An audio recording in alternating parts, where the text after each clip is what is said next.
రాజ్యాంగాన్ని మార్చి రిజర్వేషన్స్ రద్దు చేసే మోదీ కుట్రని ప్రజలంతా కలిసి ఓడించారు అంటున్నారు సీఎం రేవంత్ రెడ్డి. డీలిమిటేషన్ ని పక్కన పెట్టి మహిళా రిజర్వేషన్ బిల్లును మళ్లీ సోమవారం సభలో పెట్టండి అంటూ డిమాండ్ చేస్తున్నారు. సీట్ల పెంపులో మోదీ ఎన్నుకున్న విధానాన్ని తాము వ్యతిరేకిస్తున్నామన్నారు. తెలంగాణపై మోదీ తరహాలోనే తేజస్వి కూడా మాట్లాడారన్నారు రేవంత్. మహిళా రిజర్వేషన్లను అమలు చేద్దాము తక్షణమే. మహిళా రిజర్వేషన్లు అమలు చేయడానికి అవసరమైన చట్ట సవరణలతో మహిళా రిజర్వేషన్లను అమలు చేయడానికి చట్టాన్ని తీసుకురావాలని, ఆ చట్టానికి కాంగ్రెస్ పార్టీ సంపూర్ణంగా మద్దతు పలుకుతుంది. ఈ దేశానికి మహిళను ప్రధానమంత్రిని చేయడం కానీ, లోక్సభ స్పీకర్గా చేయడం కానీ, వివిధ రాష్ట్రాల ముఖ్యమంత్రులను చేయడం కానీ, గవర్నర్లను చేయడం కానీ, చీఫ్ జస్టిస్ ఆఫ్ రాష్ట్రాలలో వివిధ రాష్ట్రాలకు చీఫ్ జస్టిస్లను మహిళలను చేయడం కానీ, ఇలా చెప్పుకుంటూ వెళ్తే ఉపరాష్ట్రపతిని చేయడంలో కానీ అన్ని అంశాలలో కాంగ్రెస్ పార్టీ మహిళలకు అత్యంత ప్రాధాన్యత ఇచ్చింది. అంతెందుకు కాంగ్రెస్ పార్టీ అధ్యక్షురాలుగా శ్రీమతి ఇందిరాగాంధీ గారిని, శ్రీమతి సోనియా గాంధీ గారిని స్వతంత్రానికంటే ముందు కూడా కాంగ్రెస్ పార్టీ మహిళా అధ్యక్షులను నియమించుకున్న చరిత్ర, మహిళా నాయకురాళ్ళ నాయకత్వంలో పనిచేసిన చరిత్ర కాంగ్రెస్ పార్టీకి ఉంది.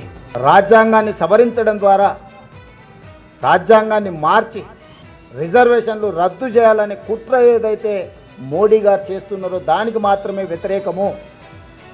ఈరోజు ప్రజలందరూ కలిసి నిన్న తెచ్చిన చట్టాలను ఓడించడం జరిగింది. ఇక వేరే ఏ బిల్లులు ఏ ముసుగులు దొడుక్కొని రాకండి. ముసుగుతో వస్తే మేము గుర్తిస్తాము. ఇప్పుడు ఆయన ఎన్నుకున్న విధానాన్ని వ్యతిరేకిస్తున్నాం. సీట్ల పెంపు అనేది అంశమే కాదు, సీట్ల పెంపులో ఆయన ఎన్నుకున్న విధానాన్ని సంపూర్ణంగా వ్యతిరేకిస్తున్నాం. ఇది దేశంలో దక్షిణ భారతదేశం, ఉత్తర భారతదేశంలో అంతరాన్ని పెంచుతుంది. చిన్న రాష్ట్రాలు పెద్ద రాష్ట్రాల మధ్యలో అంతరం పెంచుతుంది. మోడీ గారు ఏమన్నారు? తలుపులు బంద్ చేసి రాష్ట్రాన్ని విడదీసిండ్రు, తల్లిని చంపేసి బిడ్డను బతికించిండ్రని మోడీ గారు చెప్పారు. వాళ్ళ నాయకుడే ఆ విధంగా చెప్పినాక తేజస్వి సూర్య ఇంకేం చెప్తాడు? ఆవు చేనులో మేస్తే దూడేమన్నా గట్టి మీద మేస్తుందా? అది కూడా పోయి చేనులోనే మేస్తుంది. ఇప్పుడు కిషన్ రెడ్డి ఏంటి అనంటే, కిషన్ రెడ్డి అయినా డాక్టర్ లక్ష్మణ్ అయినా మోడీ గారిని సంతోషపెడితే పదవి వస్తుంది అనుకుంటారు.